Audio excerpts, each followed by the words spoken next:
Они думали, что он медлителен, потому что говорил мало. Они говорили с ним поверх, судили его, отвергали. То, что они не видели, было в том, что он наблюдал, учился, запоминал. Годы спустя он нанял их. И все равно говорил очень мало. Тишина никогда не означала слабость, она означала терпение. Теперь тихий человек одет в костюм, уверенно стоит за трибуной, обращаясь к заполненному залу с удивленными лицами тех, кого он когда-то наблюдал. Аудитория выглядит очарованной и немного шокированной, осознавая, что человек, которого они недооценивали, стал успешным лидером.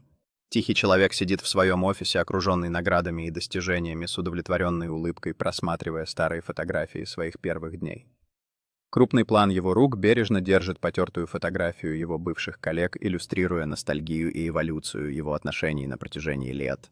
Тихий человек организует большой ужин в своем уютном доме, тепло общаясь с гостями, которые смеются и делятся историями, демонстрируя его преобразование в радушного хозяина. Крупный план тихого человека, поднимающего бокал за тост, а его гости смотрят на него с восхищением и уважением, внимательно слушая его слова —